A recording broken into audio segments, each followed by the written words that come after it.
Ok, bonjour à tous et bienvenue. Je suis Ian Kerr et je tiens la chaire de recherche du Canada en éthique, en droit et en technologie.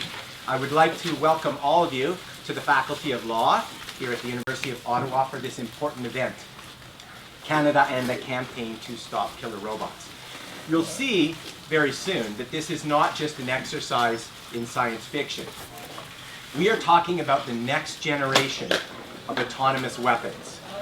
Weapons that can patrol, select, and target and make kill decisions without human intervention or human oversight. And when I say next generation, I am talking about technologies that are already in the early research and development phases all around the world right now. Before we get started with our panel, when talking about this event with a bunch of students from my contracts class, a couple of very talented students of mine, when they heard about the event, thought that it might be useful to prepare a little video for us to all watch and to set the tone for the event. So I'd like to play that for you right now.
This ain't no disco, this ain't no fooling around, and yes, we hope you do have a lot of questions. I'm about to hand the panel over to my wonderful colleague, Professor Carissa Mathen, but just before I do, I want to thank a bunch of students from my contracts class who helped with this event. First to Marshall and Florence, who prepared these video montages that you've seen and who are now filming the event for subsequent use. Second to Melissa, Dustin, Julia, and Sal for helping with the media and multimedia and generally spreading the word. And last but not least, Amira, Natalia, Janice, and Camilla for helping with the posters and all that stuff. I'm now going to turn things over to our moderator, Professor Carissa Mathen. Professor Mathen is known as a leading Canadian expert in constitutional law and more generally in public law. She's also known by the national media as someone who not only has a deep understanding of the most complex legal matters, but an ability to break them down, to cut to the chase, and to explain things in a way that inquiring minds want to know. She's one of the smartest and funniest people that I know, and I am thankful every single day to have you as my colleague. So over to you, boss. Thank you very much. Kudos to the students for putting talking heads in there. I know that in another life, Ian would like to come back as David Byrne. So, so as a definitely non-science type person, I figured I'd need to start with the tired old joke that the most I know about autonomous killer robots is my fandom of the Terminator franchise, but in fact, I'm actually more of an Alien versus Predator girl, while autonomous killers are mostly organic, so there you go. I am, though, a huge fan of Robot Chicken. So clearly that's why I was asked to moderate. I'm going to start with introducing this very tremendous panel and then describe the format. So we have Mary Wareham, who is Advocacy Director of the Arms Division, which is Human Rights Watch advocacy segment against particularly problematic weapons that pose a significant threat to civilians.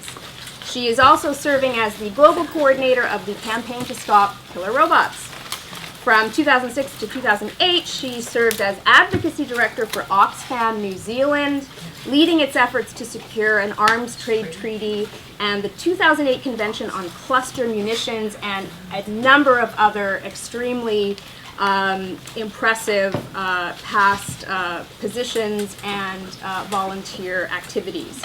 And at 8:30 this morning, the top or pinned tweet on her Twitter account was Canada's new PM, Justin Trudeau, with a great answer when asked why important for him to have a cabinet of 50% women, because it's 2015. Bravo.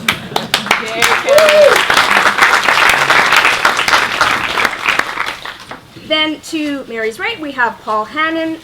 Paul is the Executive Director of Mines Action Canada, the Canadian member of the International Campaign to Ban Landmines, which was the co-winner of the Nobel Peace Prize in 1997. Paul has 15 years of experience with the Canadian development sector, including working and consulting with Africa Emergency Aid, Canadian Council for International Cooperation, and Oxfam Canada. And his top or pinned tweet at 8:30 a.m. was, "Wonderful news! Canada's newly inducted 30-member cabinet includes 15 women. Great start, an example to many." Sounds like we are perhaps on a theme here. Finally, the organizer of this event and my buddy, Ian Kerr. Dr. Ian Kerr holds a unique three-way appointment in the Faculty of Law, the Faculty of Medicine, and the Department of Philosophy at the University of Ottawa. In 2001, Professor Kerr was awarded the Canada Research Chair in Ethics, Law, and Technology, which he continues to hold. He is one of Canada's leading privacy scholars and has also published writings in academic books and journals on ethical and legal aspects of digital copyright, automated electronic commerce, and artificial intelligence, among many others. His top tweet was, "If you're in Ottawa and want a thought-provoking lunch, amazing panel on an incredibly important topic, tomorrow, 11:30 a.m. And here we are. So the format, I will have an initial round of questions to each of the panelists in turn for 30 minutes, so 10 minutes each. Then we will have the rapid fire round, just like on the Debaters with Steve Patterson, except I didn't bring in any bells or horns for them to use, and I will be directing the questions at each of them. We'll spend 15 minutes on that, and that will leave us around 15 to 20 minutes for questions. I also wanted to emphasize that this panel has not been structured as a debate about autonomous killer robots, in that all of the panelists are part of the same campaign. The goal here is to provide an update for Canadians about recent events at the United Nations, explain why the campaign is something you should know about, and hopefully motivate as many of you as possible to get involved and to push our federal government to take a stand on this important issue when it arises once more at the United Nations in Geneva on November 13th. So, to begin with our first round, I'm going to start with a few questions to Mary. Mary, first I thought I'd give you an opportunity to tell the audience a little bit about your position at Human Rights Watch, what you do there, and then perhaps segue into what are these things called killer robots and why you thought it was important to help create an international campaign to ban them. Thank you very much, and thank you, Ian, for organizing this event, and thank you all for coming, and thank you, Canada, for coming back to the international community. Yay, I can't tell you how excited we are to have Canada back. I joined Human Rights Watch in 1998 after I was part of the campaign to ban landmines that was involved in the Ottawa process to negotiate the mine ban treaty, which Lloyd Axworthy led in 1996, 1997, and we did some great work with Canada back then. And then I went to Human Rights Watch to set up a monitoring system to make sure that the landmine treaty was being adhered to, was being implemented. It's not good enough to just get the new international law. You have to make sure that the law is working and that it's sticking. We feel good about the landmine treaty now. 162 countries, good compliance by everybody's on board. Some challenges with the non-state armed groups in countries like North Korea and Myanmar. So we look at particularly indiscriminate weapons. Landmines was one of those. We also were raising the alarm about cluster munitions for a long time. Their use in Kosovo and Afghanistan and Iraq, what happens at the time of use and the remnants that they leave behind. And that led to another outside the UN process, the Oslo process this time, to create the Convention on Cluster Munitions in 2008. And then we set up another monitoring process to make sure that that treaty was working effectively as well. The problematic weapons that we work on, incendiary weapons, which are being used at the moment.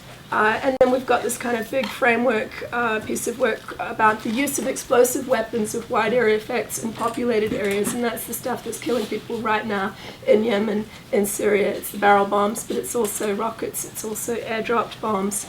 And we're stepping back and looking at that in the big kind of framework. But anyway, in October 2012, I wanted to organize something in New York because that was the place where the campaign to ban landmines was founded in October 1992. So I was doing a 20th anniversary event and bringing a lot of people together. And at the same time, we were researching our first report on autonomous weapons. And we'd already written the report, and it was going through our extensive internal process at Human Rights Watch to make sure that it was absolutely rock solid before we put it out.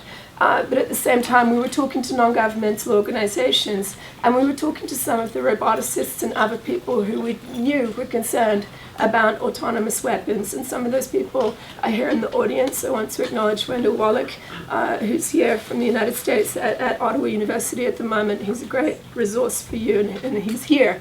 And there are other roboticists who have been concerned about this for a number of years. And NGOs were concerned about it, but it wasn't until we came together in October of 2012 and decided to form the campaign that we really got going. We decided to call it the Campaign to Stop Killer Robots. That's what we're talking about here. Lethal autonomous robots, that's how they were first called at the Human Rights Council when governments first considered this in 2013. And then it went from the Human Rights Council to another treaty called the Convention on Conventional Weapons, and they decided to call them lethal autonomous weapon systems or laws. We weren't that hot on that title because the acronym is awful, but maybe if you put fully on the front of it, that would be interesting. Then you'd have flaws, whatever. They're killer robots. The terminology is still coming together. What's the problem with them? Two things. We're concerned about, there's a whole bunch of different things that happens when you are using a weapon system, but the most critical functions for this campaign is the selection or the acquisition of a target, the identification of a target, and then the use of force against it, lethal or otherwise. Those are the two things that we want to see always remain under human control, that those are never given to a machine to undertake. Because the way that, and the reason we kind of put that call out there is in the first report, we looked long and hard at the precursor systems, that's what we called them. And those are the armed drones, those are stationary devices in the DMZ and other border areas. Those are also maritime devices. There are many different examples of a trend towards ever greater autonomy in warfare. And a lot of you know about ever greater distance from the battlefield, where you're sending in armed drones. But the concern is what happens when the human drops out of that loop. And it's being driven not so much by evil roboticists who want to build a killer robot, but more by what we see in the United States with the development of X-47B, which is a very large autonomous aircraft that can take off and land from an aircraft carrier all by itself, fly by itself, as planes do, but they've built weapons bays into it. Okay, so this is a prototype, but we're concerned that it will be armed. And the problem is that these are very big autonomous aircraft that fly very far distances, and eventually they drop out of communications range. And so then you have a question for the programmers who've programmed the system: what does it do when it cannot talk to the base and it's no longer got somebody controlling it? What are the instructions that you give it? Do you tell it to set down and get stolen? Do you tell it to return to base? Do you tell it to complete its mission without the human control involved and go and drop the bombs? Those are some of the things that are driving the trend towards autonomy and just the ever greater desire to be a great high-tech nation. And I'm talking about the United States there. They're definitely the leader in this field. But we're also very concerned about China and Russia. We know much less about what they're doing. And also Israel and South Korea, and the UK, of course. Those are the countries that we've identified as the principal ones who are pursuing this technology. And we're at a kind of a really critical moment here. And the states are trying to decide, well, do we all want that technology? Is it best if we all have it, or is it best if nobody has it? You know, we're at this kind of decision point at the moment. A lot of people said that the campaign to stop killer robots, you're too late. You know, nobody said we're too early, which is what we thought. Okay, we thought we'd put out this campaign and everybody would be like, you're crazy. But no, instead they were like, where have you guys been? Why weren't you here earlier? You know, we've been watching this with great concern, but we're here now. And so that's what we're doing. And my job is to coordinate the NGOs that are part of the campaign, to grow the movement, to talk to people like you, to encourage the governments, to be the optimist, because we can do it. Yeah. So I think we have time for one brief follow-up in your initial 10 minutes. We've got decades, over a century of international humanitarian law, various international instruments and covenants. Why isn't that existing framework adequate to deal with this particular challenge? Yeah, well, I mean, Human Rights Watch, international humanitarian law is our bread and butter. This is what we do. We look at compliance of international humanitarian law. And when we looked at what a fully autonomous weapon would be able to do, we went through and we looked at, would it be able to meet the rule of distinction? Would it be able to discriminate between a civilian and a combatant? Would it be able to undertake the complex proportionality calculation that you have to do? And I'm summarizing this in a way that's probably butchering it for the lawyers in the room. But we went through all of that and decided, no, at the moment, after talking to all of these experts, they say that one day in the distant future, it may be possible to create a machine that would be able to flip through the laws of war, that would have the capacity to distinguish a combatant from a civilian. But we do not have that right now. But what we do have is stupid systems that are being set up. So we're going to have armed autonomous weapons systems before we have the smart ones, right? So that's why we decided to go the route that we did. And we're very careful at Human Rights Watch not to say the law sucks, you know, the law is not good enough. We say it needs to be strengthened, it needs to be enhanced, it needs to be clarified, it needs to be, bolstered. And the governments seem to agree with that. They're not really interested in debating is international law adequate. They want to kind of go further than that, I think, which is what we want to do. Great. You can breathe now. Okay. Thank you very much. I'm gonna turn to Paul, and Paul, I'm going to, in the same way as I did for Mary, invite you to talk a little bit about Mines Action Canada, what you do there, and then perhaps to build on what Mary said in terms of anything you want to add to why this is an issue, and perhaps put it in a bit of a Canadian context. Sure. Well, thanks for everybody coming out. It's good to see a nice full crowd, and I'm glad I don't have to write any exams, so it brings back some memories from university days, but most of my university memories aren't all that fond, so I hope you're having a better experience than I had. Come on. So Mines Action Canada is an NGO that works on inhumane and indiscriminate weapons. It's basically our mandate. So we work on things like landmines, cluster munitions, explosive weapons in populated areas. And we have also been a co-founder of this campaign because we feel that we can anticipate and we can see that the use of this technology is going to either be abused or misused, or it's just not going to work the way those who promote it say it will work, and we will have another indiscriminate and probably inhumane weapon on the loose. And we feel the best time to actually deal with problematic weapons is before they're used. I think of anything we've ever learned from the role that Canadians and the Canadian government played in banning landmines was don't wait until you have a global crisis before you try and fix it. It's a hell of a job to try and do that. It takes an awful lot of money, it takes a tremendous amount of diplomatic and governmental effort, an awful lot of work on the part of civil society. And there are people around the world who still can't use their land because of landmines that have been planted decades ago. Same with cluster munitions. So the best way to deal with a weapon like this is to do what the world did 20 years ago, which was when they banned blinding laser weapons. It was a technology that was emerging, and they actually went through a process similar to what Mary said. Do we want everybody to have this weapon, or do we want nobody to have this weapon? And it's important to remember that once these weapons are created, everybody will get them. They will proliferate. It's pretty easy to start copying a weapon once it's been created. So anybody who's thinking that a Western government like the US or the UK or South Korea or some of the others, or China or Russia, who think, well, we'll get these first and we're going to have a technological advantage, it's not going to last very long. Others are going to get them. Non-state armed groups are going to get them. Criminal elements are going to get them. So we need to make sure that if we are going to go down this road towards autonomous weapons, and these are weapons that can be used in conflict as well as in policing and crowd control. So they can be used domestically as well as in international conflicts. We need to really understand what that means, and we need to accept that that's what is going to happen and prepare ourselves for that. Our view is, and I think it's the view of the campaign, it's a hell of a lot simpler if we just say, no, this is not acceptable, and we stop. And right now, we do not cross that line.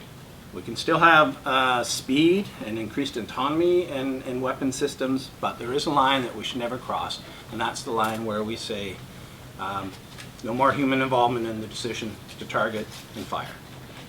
That's a line that should never be crossed. And in Mines Action Canada, we view these as humanitarian issues. We don't view them as partisan issues. So we work with all parties. We have on landmines, we did on cluster munitions, we do it on explosive weapons, and we are doing it on autonomous weapons as well.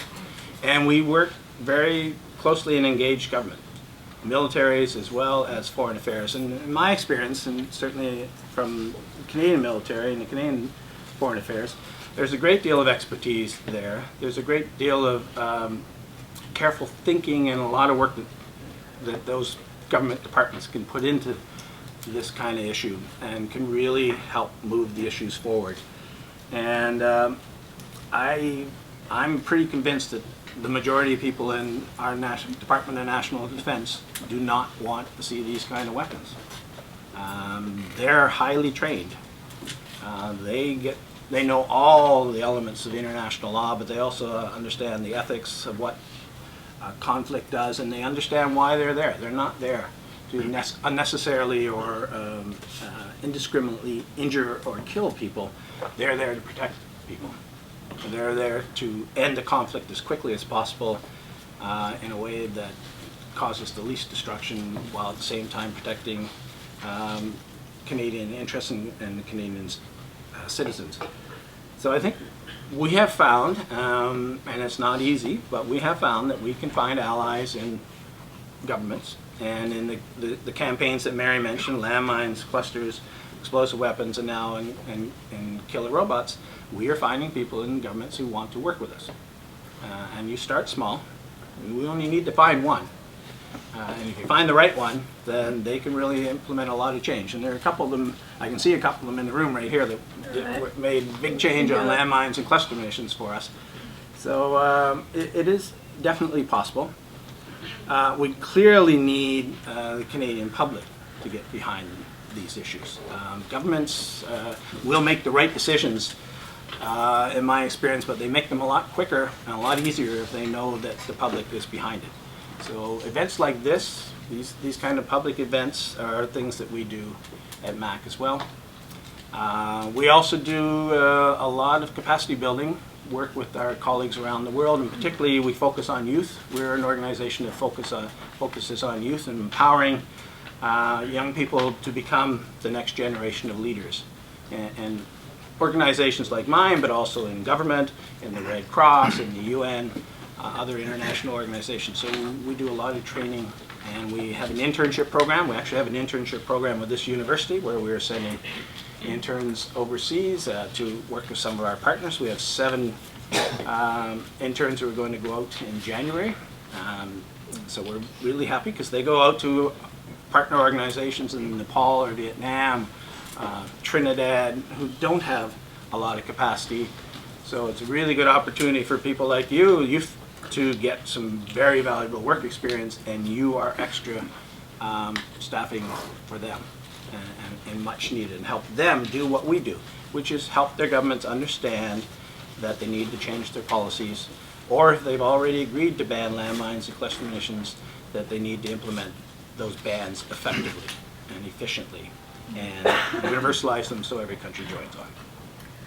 Okay, so we just have a couple of minutes left, and I appreciate that MAC is nonpartisan, but we also know that the tone for departments and the ministries and the civil service is very much set by the executive branch. So as much as you feel comfortable, I'd invite you to talk about what was the position taken by the government, not DND, not others, the Conservative government on this issue, and how do you think the change in government that was effected yesterday might affect Canada?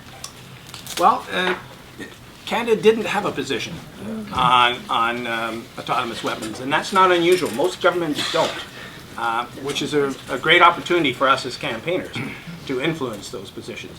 There were discussions that had begun in both foreign affairs and national defense, and I think some preliminary discussions between the departments and what Canada should be doing on this, or at least how they should agree to work towards a position.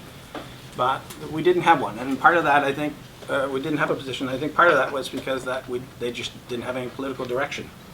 These are the kind of issues that our previous government, I'm not going to name them anymore, they're gone. I'll let them try and resurrect themselves, but they didn't really buy into these kind of things. Soft power, they didn't like. Hard power is it. And I think they missed a real opportunity. We were able to convince them that they should actually agree to ban cluster munitions, and More or less. more or less. Hopefully the new government will do the more part now that we have the less part out of the way. It's not unusual, and it's not really a problem that we are at a position where the new government is taking over where Canada doesn't have a position. In fact, it's probably a good place to be, because it could have been a bad position, and we would be spending our efforts trying to undo a bad position and then convince them what a new position, or work with them what a new position would be. So I think we're in a better place for a whole bunch of reasons after the election. But the one reason that gives me a lot of hope with the new government is we did a questionnaire of all the parties before the election on their position on a variety of humanitarian disarmament issues: landmines, cluster munitions, explosive weapons, the Arms Trade Treaty, rape and sexual violence and conflict, toxic weapons, nuclear weapons, and we did the same with autonomous weapons. And I'm just going to read you part of the response we got from the Liberal Party, which is now our government, which gives me some hope. Canada has been a leader on humanitarian disarmament. The Liberal Party of Canada will work with experts and civil society to ensure that the Canadian government develops appropriate policies to address the use and proliferation of autonomous weapons systems. That part I like, engaging with civil society, engaging with experts. In our campaign, we have scientists, we have roboticists, we have ethicists, we have legal experts, we have philosophers. We have a company, the first company in the world, commercial company that is called for a ban is a Canadian company, ClearPath Robotics in Waterloo. They have come to New York with us to talk to governments about this. So there is an awful lot of expertise that the government can draw on, a great deal of Canadian expertise. We've had Canadians have signed on to a letter calling for a ban by Nobel laureates, by faith leaders, by scientists, and artificial intelligence experts. So we've got thousands of Canadians who have signed on to these things. They all have expertise that the government can draw on. So if what they said in their response to us really is their position, that they do want to engage and they do want to draw on expertise, then I'm more hopeful that we will have a very sound position. And if we do have a sound position, if it's a position that Mary and I and Ian want, that even gives me more hope because we have experience in playing a strong leadership role. We have the diplomatic capacity to lead these kind of efforts. And this is an area where I think that kind of Canadian role is sorely needed right now. There's a whole bunch of issues that we are going to compete with that require Canadian leadership and Canadian capacity, but hopefully this is one that we can attract their attention to, and we'll need your help to do that, which we can talk about later, how that can happen. But I think we are in a good position right now. And strange as it may seem that we're in a position because the government actually doesn't have a position, but we're in a good position to make progress here. Okay, great. Thank you very much, Paul. I'm going to move now to Ian.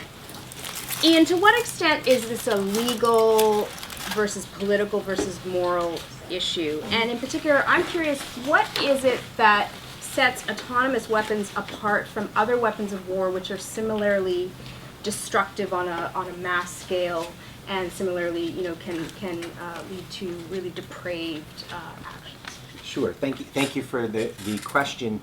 Some of these things have been sort of hinted at in some seeds planted, but I'll take the opportunity to sort of spell some of this out a little bit. I guess first of all, it's clearly a political issue. It's a political issue at a global level, and it's a political issue at a global level which requires coordination between countries and a consensus between countries in order to make this work. When you're calling for a preemptive ban, that requires enough not only leadership, which Canada needs to play a role in, but it requires enough suasion of various sorts to make that actually happen in a meaningful way. We all believe that that's possible, and as Paul has alluded to, we've seen that in the case of laser blinding weapons before, and we've also seen Canada play this kind of crucial role with the landmines issue as well. We need to see it here also. If this were merely a political issue, I probably wouldn't be on this panel because that's not necessarily my claimed areas of expertise. But having participated on now two separate sets of occasions at the UN level, it's crucial to see that we have to get it to that level, and that's why the Canadian government has to be involved. It can't just be a strong sort of civil society movement that's enough. The civil society movement has to actually move the governments, and the governments have to have the wherewithal to take this to the United Nations. The last time I worked on an issue at the United Nations, it was about a very different matter, a much less important matter in my view, despite the fact that that's my area of expertise, and that is the issue of electronic commerce. At that time, this is in 1999, what the Canadian government was quite active in was playing a role on the world stage at getting countries to coordinate in developing a model law so that there could be a harmony between the way that we do commerce and the way that we do other things on the internet. That required developing a model law at the UN level. That required Canada wanting to participate in the development of that model law, then bring it home at the federal level. And that required both the federal and provincial governments, and in some cases even municipal governments, to buy into that model law and then enact it, with the whole goal of having a unified, harmonized set of laws that didn't leave any uncertainty on the table. My view is if we can do that kind of thing as we did in the late 90s and at the turn of the millennium for electronic commerce, how could we not do it for this kind of issue as well? So it's clearly a political issue, and one of the main and important things around the political issue is the issue of global coordination for the issue. How is it a legal issue, and why should people in this room be interested? I know from recognizing a lot of faces that there's a lot of first-year students, and that although both Mary and Paul mentioned some of the international humanitarian law principles, I'm going to slow down and break them down just a little bit more so as not to presume that anybody clearly understood what was going on.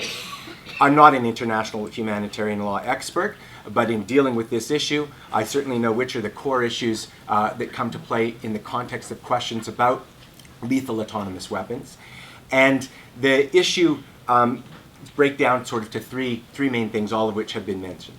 One is this idea that in international law, we have this principle called the principle of discrimination. You heard that word before, but now I'll just break it down.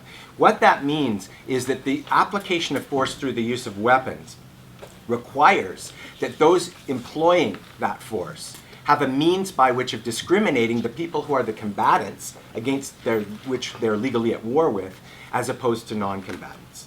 It's pretty obvious in the case of landmines that is a clearly indiscriminate weapon. It's pretty obvious in the case of nuclear weapons that is a clearly discriminate weapon. With indiscriminate weapon. Thanks. Aaron was pointing that out for me, and other people whispering. I lost my words there for a second. You were with me. You were with what I meant to be.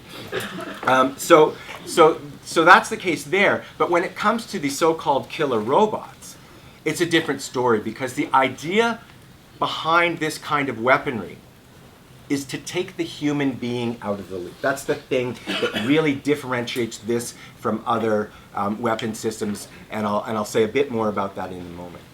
But once you start to take the human being out of the loop, how do you assure that that weapon system will be able to adequately discriminate in a way that comports with international humanitarian law? There's two other principles in international humanitarian law that I'll mention quite briefly. One is proportionality, which I won't talk about at length here, but as law students in the room, you will certainly know this concept of proportionality, the idea to be able to weigh certain things out, and whether the use of this kind of weapon is proportionate to various of the objectives that are taking place, and in particular, this concept of military necessity. Okay? Military necessity as a principle in international humanitarian law requires that you need to use this kind of weapon, and in this case, that you need to use a weapon which has relinquished human control. That's by definition what we're talking about here. That you need to use that weapon in order to carry out military objectives. So there's an issue there, and I'm going to get to it if there's time. I'll save that issue because I think it was the last part of the sub-question that you asked me, and address it if I can. But now I'll just shift for a moment away from the legal to the moral aspect. And you have 4 minutes. And I'll do it in 3. The moral aspect in this issue is that what we see here is that these are not straightforwardly weapons in the sense that we think of weapons. When we think of weapons, we think about pulling triggers, we think about pushing buttons. But what's going on here at the design level is the delegation of a moral decision. The delegation of, in this case, the kill decision, as by definition what we're talking about here with killer robots, away from human beings and to the machine system itself. So the idea here is that those of us on this panel and many countries around the world have said, if those were to ever be allowed into the theater of war, if we ever were to allow them in battle space, what we would do is we would have to have some kind of assurance in a way that we cannot have now, that those things are operated still within some level of meaningful human control. And that's the language that's being considered right now. In what sense is there effective or meaningful human control with these weapon systems? And the moral issue is that we're delegating decisions of life or death to machines, taking that out of the human feedback loop. And that is a real difficult question. It's an easy question morally. It's a difficult question technologically to see if we could actually ever achieve that in any meaningful way. And like Paul said, in my view, it crosses a fundamental moral line. We have all sorts of notions in our justice system around due process and the idea of decisions being made in a particular way, and all of those kind of things. Even in battle space, where you don't think of due process and trial by jury or anything like that, you still have this idea of a human being on the other side making the decision in the context of a situation where they're weighing certain things. And now all of a sudden, when we delegate that to machine systems, we don't have that anymore. So I think that addresses what you had asked me about. So I think you may have dealt with this somewhat, but I understand that when you were at the United Nations last month, you told delegates that even if autonomous weapons could comport with international humanitarian law, they would still be highly problematic in moral and legal ways. And it sounds like from what you're saying that maybe you were conceding too much, or maybe the problem is that international humanitarian law does not contain the safeguards that we need. Like, would you like to expand on that? Well, what I told them, which perhaps is controversial, but let's see what you think, is that in addition to this whole idea of crossing the moral line and all of the things that we've talked about, in my view, one of the things that happens when you introduce these kinds of systems into battle space is it fundamentally skews the actual principles that you're working with in international human law. So you have this concept of military necessity.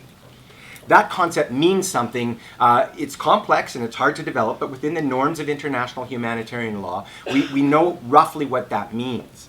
Once you introduce machine systems that can operate autonomously on their own in the ways that are on the design table, that skews the concept of military necessity. What it does, maybe I can say it this way, by making these things possible, those who are considering what's militarily necessary now have this open space that they didn't have before. And so now, by virtue of that, it lowers the threshold of entry into a military conflict, because these things are possible in ways that don't cause harm, at least on one side. And so what becomes possible ultimately shapes and constrains our conception of what becomes necessary. And that's a bad thing. To introduce these things in and of themselves, let me quickly give you one example. Try to do it in 30 seconds. You've got two.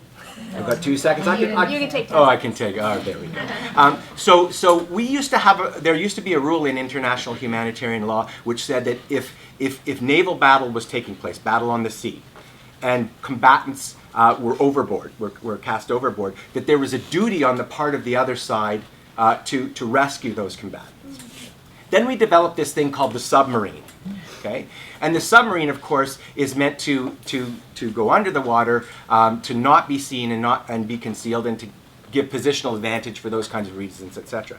The introduction of the submarine, ultimately, to make a long story short, eroded this rule where it was necessary to be able to save people who were in the water, because obviously submarines aren't built to take passengers, and even if they were, it defeats the entire military strategy. So here you see that the weapon system itself actually shifts the norm just by virtue of its introduction. I'm worried about the same thing here. Thank you. So we're moving now to the rapid fire round. So I will remind the panelists that the idea is that they give quick and dirty responses so that we can get through some of these questions. I'm going to start with Mary. How feasible is the idea of a ban, and in particular, how verifiable is it? Why would high-tech states support one? We think a ban is feasible and achievable. We get told a lot of the time that we're unrealistic, that this is utopian, that this is not possible. But we were told that on landmines, we were told that on cluster bombs. And we kind of turn it back on the governments and say, well, aren't you guys up for the challenge here? Can't you do this? And don't you want to give it a go? Even if it's difficult, why don't you just want to try anyway? Yeah, so that's the kind of response that we have on that one. I'm not really giving a good answer, but I might come back to it. Yeah. And why would states in a position to have this technology agree to it? Right. Okay. I mean, the thing that happened with this is that we put out our report, this one, the Losing Humanity report, and then 3 days later, the Pentagon was getting so many questions about it from media saying, is this the real thing? Is this really happening?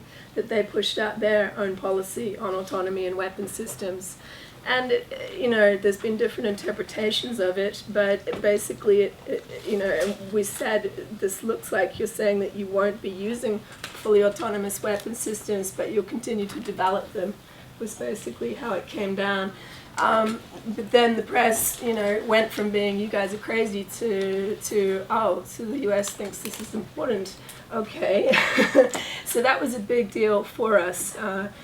And it woke up a lot of governments and media and others to see that the US had taken this so seriously. They didn't just make up a policy in 3 days. This had been a year and a half in the works. It had involved dozens of committees, hundreds of people.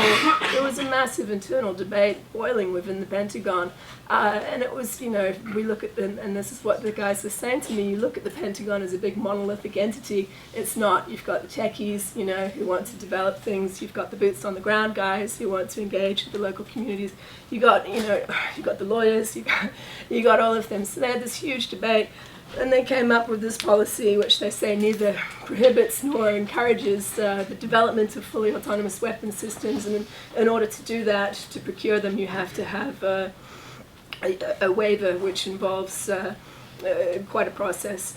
The reason I'm saying it is that they took it so seriously to put that policy out that when the campaign was formed and when we put out our call, the US immediately started talking to other countries about this, and they decided we need to start talking about this and put it in the appropriate multilateral setting to talk about it. They wanted to take it back. They wanted to take the ownership of the issue back because there's a fear in the United States with what I call the OOPS process, which is the Ottawa and Oslo process put together. They don't want to have another OOPS moment, okay? They don't want to have another runaway train where, and they said, you NGOs end up getting what you want in the end, and we're wise to you now. So we're going to be nice to you, and we're going to talk to you, and we're going to put it on an agenda, and we're going to start talking about it and discussing it. Once they did that, once it got on the agenda and they started debating it, all of the major countries have been putting their views out on this, and nobody has been making the case for autonomous weapons. Only Israel, Czech Republic, and the US in the recent meetings have been interested in talking about the potential benefits of these weapon systems. The other major countries keep saying that they're not interested in them, and that they do want to work on some rules for this. So, yeah, so that's a long way of saying that I think there's support from governments to talk about the issue, but as to meet our call of the ban, we've got some champions, about 8 countries who support the call for a ban, all from the non-aligned movement plus the Holy See. And that's the kind of north-south dynamic going on here between the high-tech countries and then the Pakistans and the Ecuadors and the Cubas, the other countries who do not have it and who are kind of, they realize that they've got an opportunity here to either, take something away from the big guys who are starting to develop it or to get it themselves as well. Okay, I want to quickly move on to Paul. Wouldn't a ban like this be bad for the robotics industry and R&D? I actually think it'd be the reverse is true. We're on the front end now of a technological change and boom that the world has never seen. That has potential to really have fantastic benefits for our lives, and robotics will play a key element in that. But in the case of robotics, if we're talking about robots who take care of the elderly or the disabled, or robotic surgery, driving pilotless planes, driverless cars, that technology relies on trust. It relies on humans trusting that the technology will work and trusting that the technology will be for its benefit. And I think once we if we allow the creation of autonomous weapons, that level of trust is going to be damaged, if not irreparably broken. And we don't need to develop those weapons to have the advances that we will have in other forms of robotics. So we don't need an autonomous weapon to have a driverless car. We don't need a weapon system that can fire and kill on its own to make sure that we have robots working efficiently and productively in a manufacturing plant. We don't need that. So it's superfluous to what robotics need. And the company I was talking about before, the Canadian company in Waterloo, ClearPath Robotics, they feel we're at a tipping point in robotics. And it's up to society to choose which way we want to go. And as I said, they support the call for a ban because they don't want their technology to be used in this way. They don't feel it's militarily necessary. They also don't feel that any country is actually ready for this. The countries really understand what this is going to mean, because it could mean endless war. These machines, if you can't turn them off and you can't tell them what to do, how will they know the conflict is over? How will they know if the conflict actually started? And there's going to be proliferation. We could end up with an arms race, a robotic arms race people have been talking about. Are we as Canadians, are we ready for that?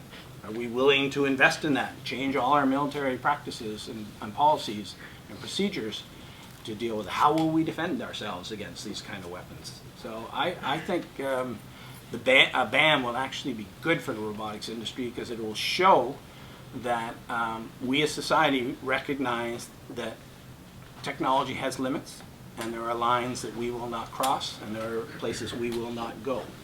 And therefore, that'll reaffirm and reconfirm for citizenry that these machines are being developed for our benefit and for our progress as societies, and not for our destruction or our danger. Ian, what about the argument that machines are better soldiers? They don't experience the fog of war, they don't get fatigued, they are programmed to follow rules, that their use might actually decrease human casualties. How do you respond to that? Yeah, that's an age-old idea. That idea goes back to Aristotle, who in his Politics actually imagined that we would automate and mechanize artifacts, and that we would no longer need to have slaves, and that this would be a good thing. In a way, there's kind of this underlying fantasy that we can, in this case, utilize machine systems. Before we used other human beings to do it, but in this case we would use machine systems in essence to do our dirty work. These are the buffalo soldiers of the digital era in a kind of way.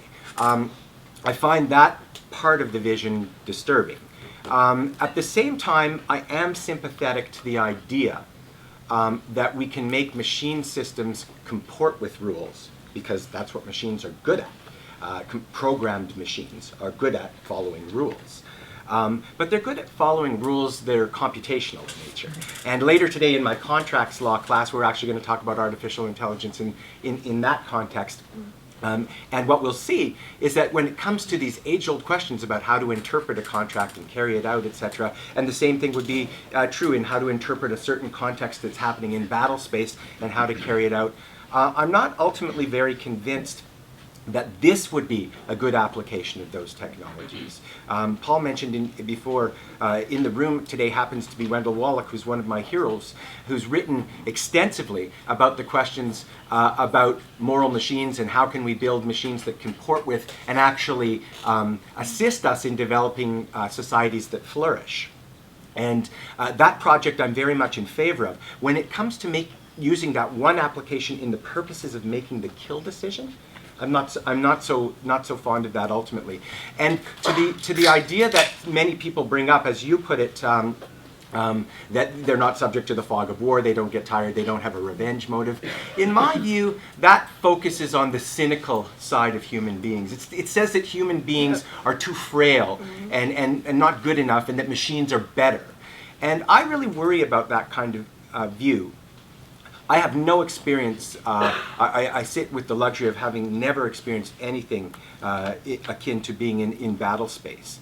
But what I believe in my heart is that it's the fragility of being humans, the fragility of humanity, if anything, that saves us in a war context. And that may be in some ways a naive view, and if it is, I'm prepared to live with that. I was very strict with you earlier, so I'm going to give you one more question. Oh. You describe autonomous weapons as unpredictable by design. So are humans. What did you mean? What are the potential consequences? Yeah, so when we think about where we're heading in terms of delegating certain kinds of tasks or human decision-making to machines, we're starting to see how these systems are coming into play, and in many respects, they have very effective track records. And anybody who's been sort of following the Google car as one kind of example has seen that of the very few accidents that have happened in the millions of miles logged by Google cars, many of them are attributed actually to human error, and in particular to the fact that human beings assumed that the cars that were on the road that happened to be Google cars wouldn't follow the rules of the road where they were following the rules of the road. But what we start to see also is that the idea behind how some of these predictive algorithms work is that at the end of the day, those who program them are not necessarily able to predict or foresee what the outcomes will be. That's the whole point of machine learning, that the machine system learns, and it learns sometimes in ways that are outside of the reach of its programmer or those who operate it or those who purchased it in a kind of way. And that's going to cause a lot of problems for us in general as we think about things like driverless vehicles, as we think about relying on diagnostic systems like IBM's Watson to tell whether we have cancer or not. You'll remember, for those of you who nerd out on these sorts of things, you saw Watson play Jeopardy against the humans. And if you remember that, you'll remember that all of a sudden, when Alex Trebek was asking a question about, which U.S. airport was the clue, something about U.S. airports, and Watson chimed in Toronto. And the IBM team had no idea how Watson came to that decision. They subsequently had a pretty good idea. But what we're talking about when we talk about unpredictable by design is the idea that once you set that autonomous entity to do what it does, it occupies a kind of ontological intermediate space. It's not the person who programmed it. It's not just a weapon or an instrument where you push a button and it has one kind of outcome. That's problematic in the killing space, in my view. Final quick thought to Paul. This is standing room only room, lots of interest in this issue. What can people do to get involved? Well, there's a number of things. We have a website specifically for this, stopkillerrobots.ca, where you can get lots of information about this from a Canadian perspective. We have a petition up there. We think killer robots are from the realm of fiction and should remain there, and that we have a petition, and I think we'd like you to sign that if you agree with us, and share it. You can volunteer with us or other groups who are working on this, whether it's the campaign or we can help point you to that.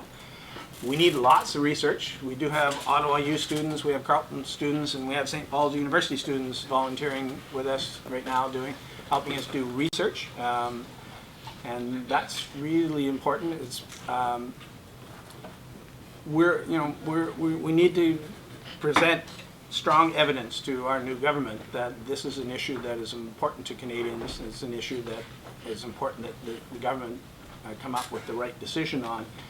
So we're going to need a lot of help doing that. We're NGOs. We don't have a lot of money.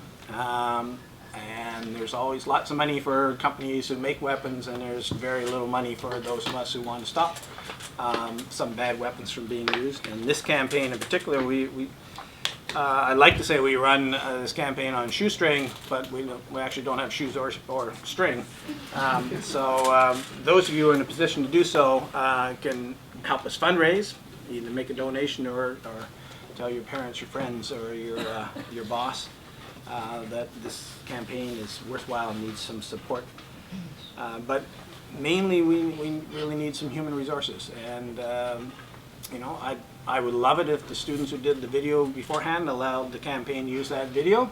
I think that's a fun way of getting the issue out there. We had a video contest ourselves, and we're going to announce the winner today.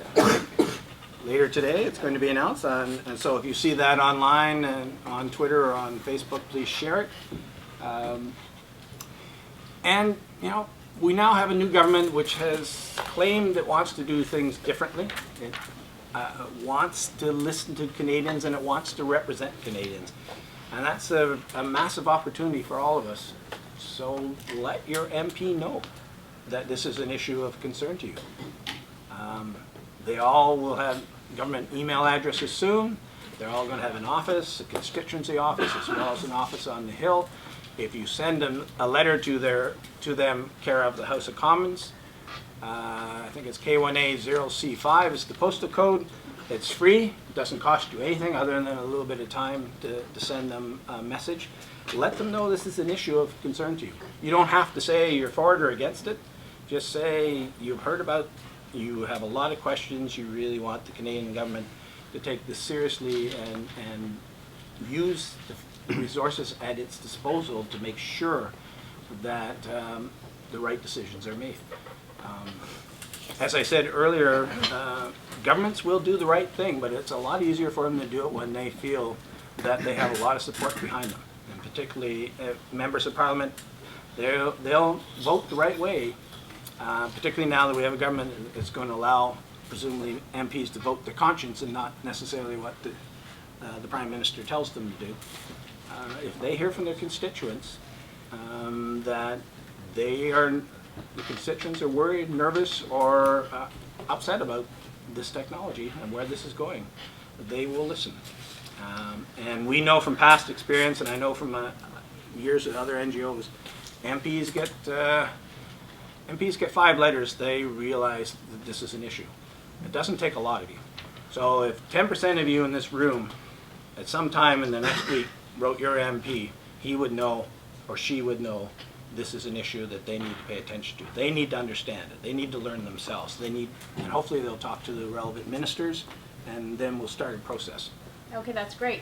Some very practical suggestions for people who are committed to this issue. So we now have about 15 minutes for questions. So that's why I'm standing up, so I can make sure that I see everyone who wants to be recognized. I have some hands already.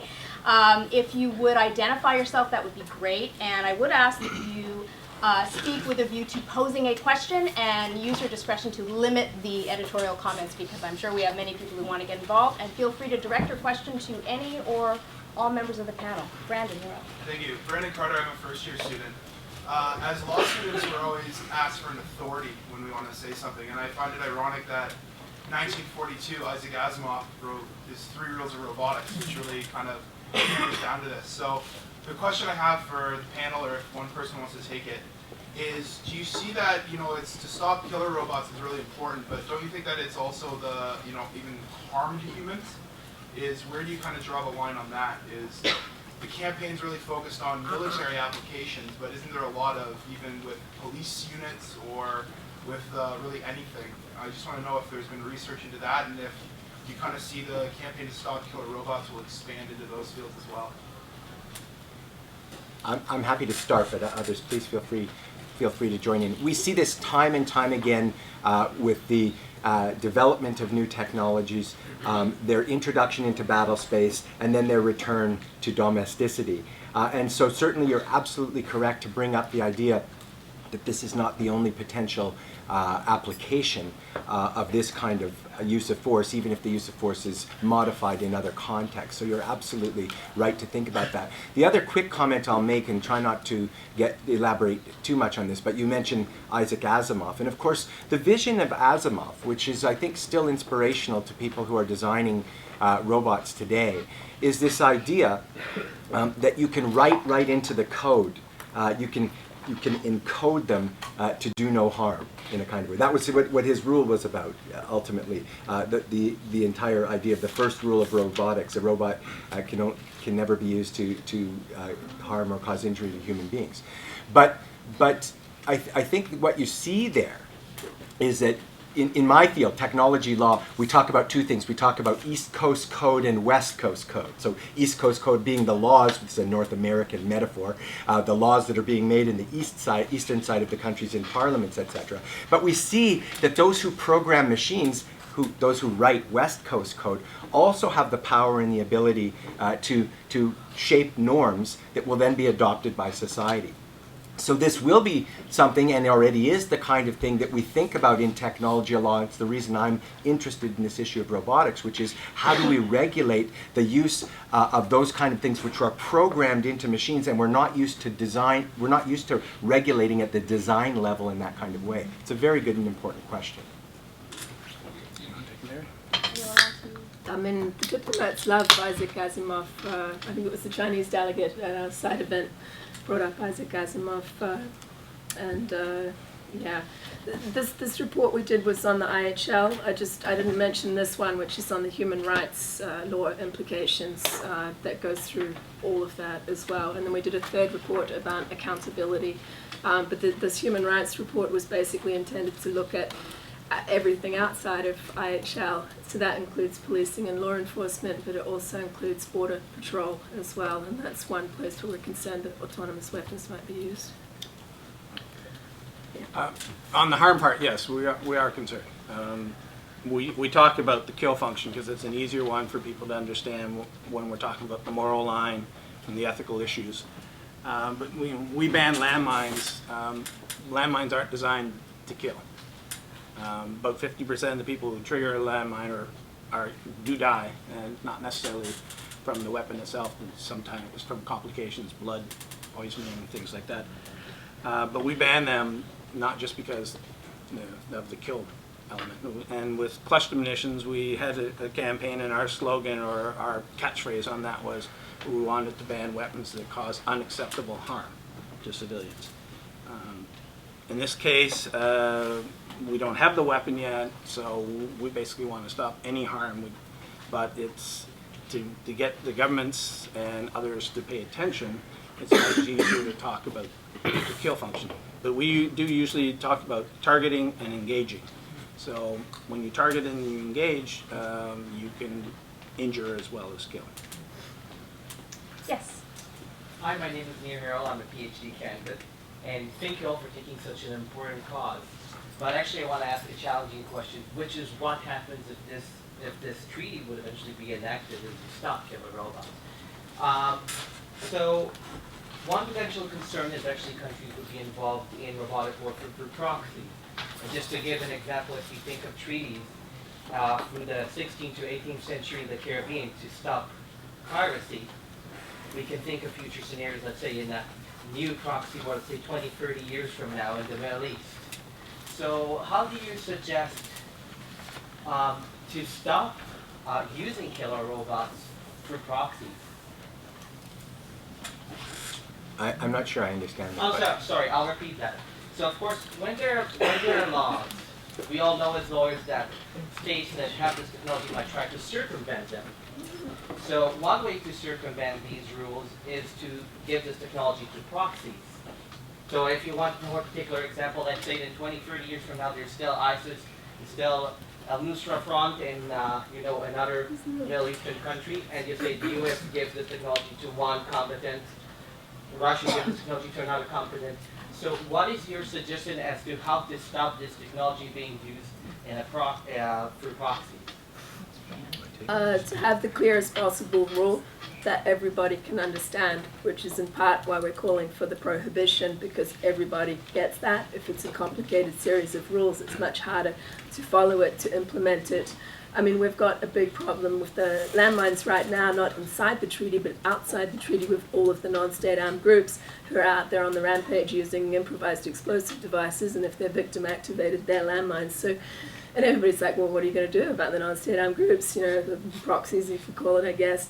And we say we want them to, you know, if they're serious about wanting to become a government, which is what a non-state armed group used to want to do, now I'm not too sure, then they should be behaving like a government and aspiring to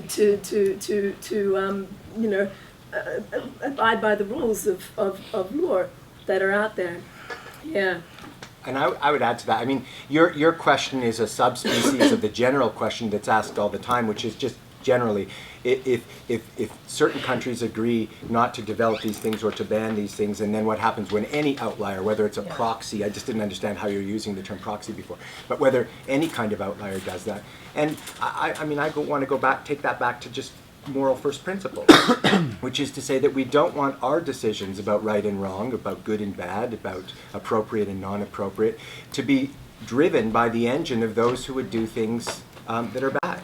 And that's the whole, I think, part of the rationale, at least, behind the idea of seeing this as preemptive. Let's not have this technology developed in a way that can be used like this to begin with, because that is a destructive kind of thinking that can never, you know, we've never yet seen that kind of thinking provide the kind of security that we're worried about when we opt for that choice.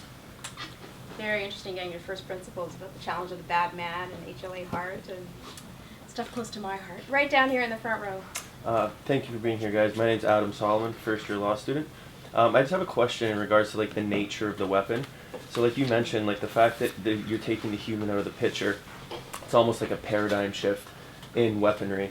Like, do you think that because of the way that like international relations are conducted in a realpolitik sense, that it would be more akin to, say, nuclear weapons or submarines versus landmines and laser weapons, and that it might be a necessity for, not that necessarily I agree with this, but that these states might necessarily believe that they require it in order to maintain an advantage?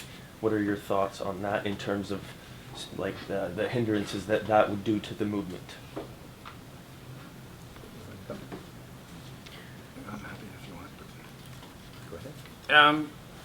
Thank you. It's a good, interesting question. Did everybody hear? Did everybody hear? Okay, good. All right. Come at it from perhaps a different way than you're thinking of it. I think once somebody has it, probably everybody's going to want it. So once we use the term sometimes, or the catch-all of once the genie's out of the bottle, you're not going to put it back in. So it's one of the reasons why we really are pushing now for what we call preemptive ban, which is nobody has this. Because once they do, we don't know what they're going to do with it. We don't know how it's going to change warfare. We don't know how it's going to change interaction between governments. We don't know how it's going to change interaction between non-state armed groups or criminal elements and their governments. So there's an awful lot we don't know. And you know, if some state gets these and they're using it with you know, smaller explosives or rifles or things that aren't going to cause a lot of harm, but they got a lot of them, because they are talking like swarms, the technology like a swarm of bees or wasps that will be weaponized. Somebody else might respond with a much bigger weapons. And we do have 8 or 9 countries in the world that have nuclear weapons, and you know, if they are feeling threatened by a new kind of technology, you just don't know what their reaction is going to be. And I don't think we should try and find out. I think we should try and make sure that if we are creating a technology where we have our new weapon system, where there are so many concerns, that we should not go that area. And we should try and meet the military needs in a different way. And this is an area where it's a bit frustrating in some of the international talks that we go to and with governments, is none of the militaries have really expressed a direct need for this, and they talk about it almost in proxy terms. There's a need for speed. There is a need for less military personnel. There's a need for cost savings. There's a need for being able to have combat in locations that are far away yet still have some kind of connection to it. But they never ever say, well, we actually need these. But they do talk about the fact that it's inevitable. Well, do you think the genie's out of the bottle, so to speak, and that like technologically that the technology's all already there? So that Not yet. I'd like to speak to that actually, because I mean, we hear this phrase in technology law all the time, whether you're talking about internet regulation, whether it doesn't matter which technology you're talking about. The genie's out of the bottle, the horse has left the barn. You know, cat's out of the bag. the cat is out of the bag. All of these things have happened. That actually wasn't. The genie is out of the bottle is an instinct that Einstein actually recognized after the Manhattan Project and after we saw what happened during the Second World War, and it was also, you know, one of his reasons for creating this emergency committee of atomic scientists. And I think we've seen so far that humanity has been kind of careful not to go down that road. And even though the genie is out of the bottle. And more particularly, I guess it comes back to the way you phrased the question originally, which is, you know, what if these weapons are so dangerous that we can't afford not to use them? That's how you phrased the question. I'd want to turn that around on its head and say, what if these weapons are so dangerous that we can't afford to go down this road? That is what more than 2,000 artificial intelligence experts signed on to in this open letter, and I have to, I'll confess or put on the table that I'm also a signatory of that letter.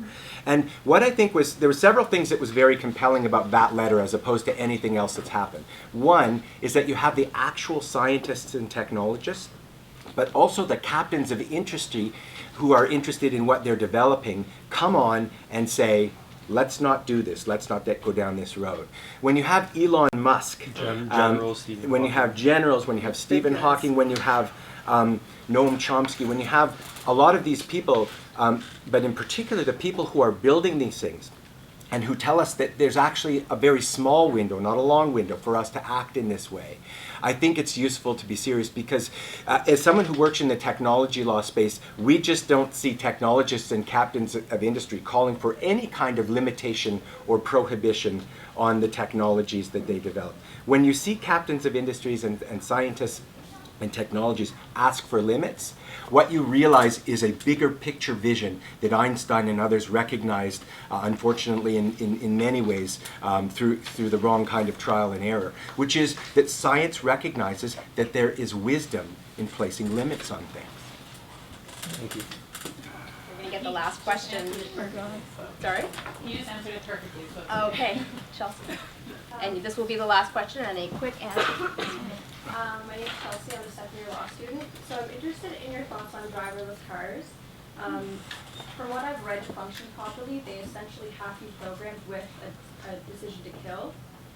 So I'm wondering what you think about this means for lethal autonomous weapons, especially because our favorite guy, Elon Musk, says that this technology will be around in the next 2 to 3 years for driverless cars. So do you think this will be something we can learn from for killer robots, or do you think it will be a further push in that direction? I work on the topic a lot. I'm happy to start by speaking. Interestingly, Elon Musk also said, and then quickly retracted or tried to obfuscate, that he imagined a time in the near future where, in fact, it would be against the law to not have to drive without a driverless vehicle being the operator of that vehicle. He quickly realized that wasn't too good for his industry. But in any event, I think he's right in sort of seeing this idea that, you know, we might find ourselves in a situation where, from the broadest perspective of efficacy and profitability and safety, most importantly safety, that these things might be ultimately desirable. I'm not sure whether it's true that they would need to be designed to kill.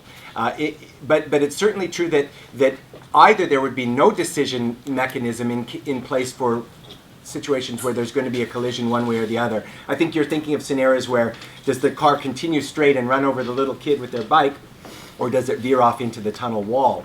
And this is the first time philosophers have, for centuries been, not for centuries, for about 50 years been thinking about this thing called the trolley problem. And now this is a real life problem.